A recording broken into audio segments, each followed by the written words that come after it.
My passion is the fine and decorative arts, specifically of South Asia. I love all arts, and I love material culture.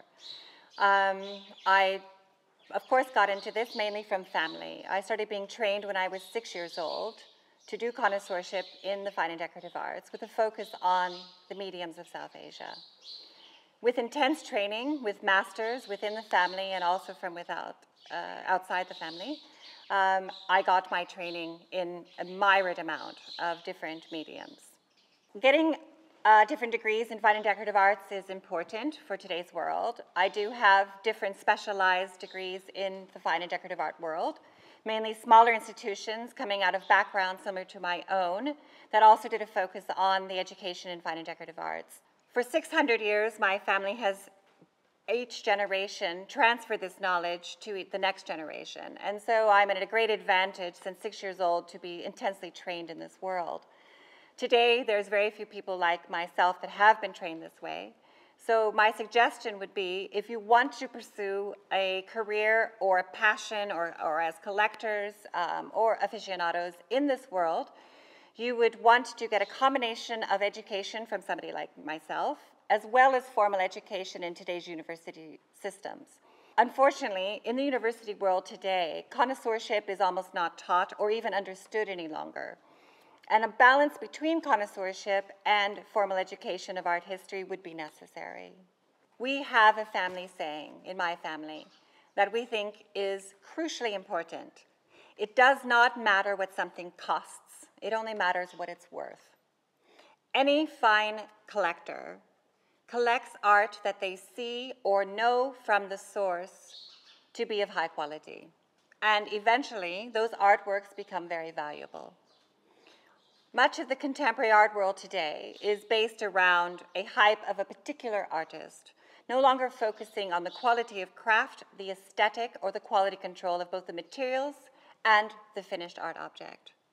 So a collector can purchase very high quality, as well as they can be nurtured and educated in what they should be collecting based on maybe their own passions, or having somebody, again like me, help them understand what their passions or their interests could be. You can start out your art collections at a more nominal cost for these art objects, and you can build yourself to have more expensive art objects. But again, it should be based on the quality of it. Not a curated collection based on what somebody else is saying, but based on knowledge and understanding of what is the quality of the art, what is the source, and what is the aesthetic. When you're purchasing any high-quality art medium, either fine or decorative art, and at this point I should explain the difference if it's not understood. Fine art would be painting today. It's any type of painting. In South Asia, it would be miniature painting, or let's say some type of style for what was popular for the British school, but mainly, let's say, miniatures. In the West, oil on canvas, let's say, also drawing, however. And decorative art is any other object. Decorative arts today have lost somehow in importance in the national art world, and that should not be. Having decorative art is just as viable and many times more important than having a painting. So the first things you would want to look at is, well, one, the source of where you are acquiring this object from. Is that person exceptionally knowledgeable? Is that person passionate about the art and understands it? Or is it somebody who's only interested in the economic value of what they are marketing? Secondly, what is the quality of the materials? You would want to ask, what is the base materials? How are they made? If the person selling you this art object does not know what its base materials are or what its quality is, you should already be a little wary. Secondly, you want to understand the aesthetic, and maybe you cannot. Aesthetic is often misunderstood. How do you judge what is beautiful?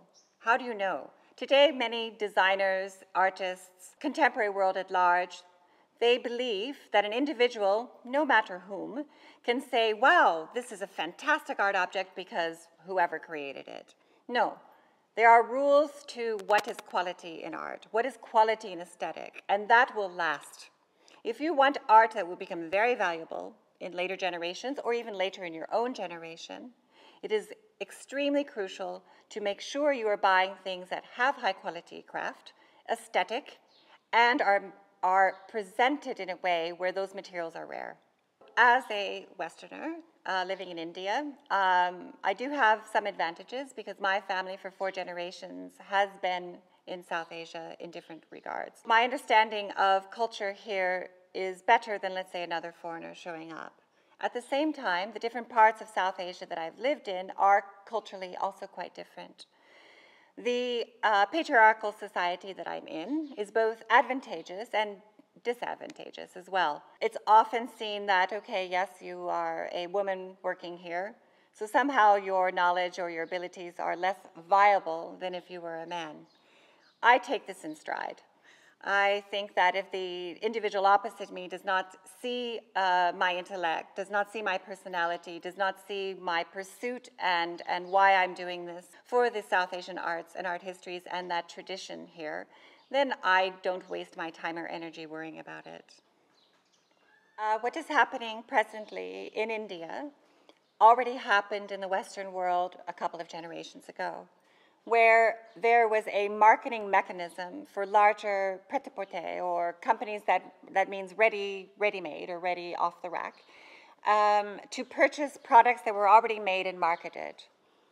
Just a half a generation ago in India, even from any background, if they had the economics, would go to their own tailor to have their kurta chodidar made, their shalwar kameez, they would have their jutis made for them, they're handmade, they would get itar done in the bazaar, they would have their jewelry made by their own jeweler or such. And now there's a movement away from this, where somebody's going and buying the ready-made jeans, they're buying the runners or the tennis shoes, they're buying the t-shirts, and somehow there's a wholesale throwaway of tradition or sanskar, believing that this mid-level product, because it's marketed very well, is somehow higher quality than the bespoke or one-off handmade item that used to be made for that individual's family. These traditions are of the highest level. They should not be lost, cannot be lost. It is the root of a country's existence. Psyche is the material culture. And to understand that that's wonderful if you want to wear a pair of jeans and a t-shirt and all of this, but do not get rid of your own tailor. Do not get rid of your finest artisans, because India is one of the last places in the world where these high-level arts still exist. For 2,000 years, the Western world saw India's products to be the highest quality. As an example, when the Kushan Empire was in control of most of northern India and, northern Pakistan as well to Afghanistan, which was all part of the Kushan Empire, the largest trading partner was the Roman Empire. Spices, itar, textiles, all of this went to the Roman Empire. Metal mirrors, for example, beads, precious gemstones. All of this came from here. So there was a shift after the European exploration and focus on India. And why did these Europeans want to come to India? They wanted to come to India for the immense culture, wealth, and incredible products and materials that were produced here. Now you have generations of Indians that have looked to the West to purchase their products, to believe that those products are higher quality. I'll give an example. If, in my opinion and what I've seen, the average Indian would go and buy, let's say, a pair of juti, and they go to get these jutis, and the absolute highest quality of this juti is maybe 10,000 rupees, maybe 15,000 rupees. They would take 3 to 4 months to make one juti. The average person today in India would look at this juti and say, oh, 10,000 rupees, yeah, kya pagal hai yaar, yeah. And they will happily pay 10,000 rupees for a Western sports shoe made out of plastic because it's marketed better. This is a mistake. The juti is higher quality. It is an exceptional artwork. It comes from 1,000 years of tradition. The plastic running shoe is just that, a plastic running shoe. There should be a realization, a bit of waking up, that now India is one of the last places in the world where top quality, high quality materials and art is still possible to acquire. There needs to be a mind shift that our local products here in India are exceptionally high quality if you understand what you're acquiring, and they should be acquired, they should be patroned over another country's products. The other country's products are not better than what's being produced here. Absolutely incorrect. And the Western world still has a fascination to come to India. They have a fascination to buy the products from here. They have a fascination to travel and understand the material and physical culture of this region. And interestingly enough, most of the people I'm educating, most of the art collectors, most of the curators, the museums, the professors from around the world will come to me to be educated by me and acquire art objects from me. And locally, a very small amount of people will come to me. And I think that that is a grave mistake. This needs to be changed. A realization has to change that understands that our products, our quality, are on par and many times better than anywhere else in the world. Our brand, Gajendra Shanane, was started here in Jog Niwas Palace as a brand today so that it was understood. Today's world understands brands. Our background and tradition is to patron art and artisans for two reasons.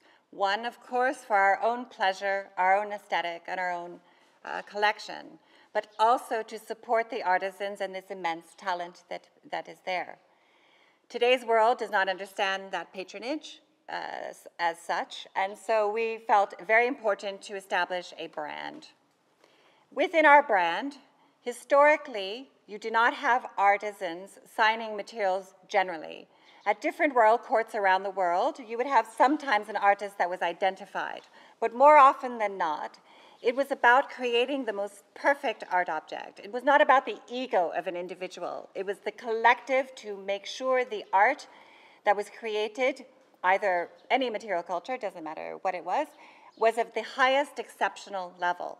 Today's world now wants to understand who is the artisan. So with our products, we have modified this in today's contemporary thought, and each individual object that we create or patron is signed by the artisan, and that is marketed so that the individual collector will understand who created it.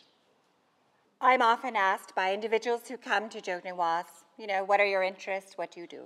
And of course, I always say that our main passion pursuit is the education, the revival, and the marketing of top-level fine and decorative art. At the same time, our second passion is the conservation and revitalization of the natural world around us in Rajasthan.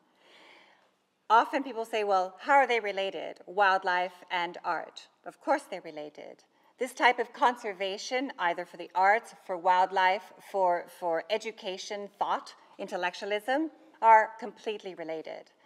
My second passion, I would say, are on the smaller species that are often forgotten here in Rajasthan. 10 years ago, I and Gajendra Singh Chauhan got involved in a project to protect a smaller cat species found here in western Rajasthan and into Sindh in Pakistan. And that is the Asian steppe wildcat. Very few wild individuals are left. And with our conservation efforts, along with other conservation efforts such as Bigittas Camp today, have made the Asian steppe wildcat population much, much higher. We believe that you must have a balance between nature and what is going on for industrialization. If we destroy all the nature around us, if we do not focus on this, there will be nothing for us to give to the next generations.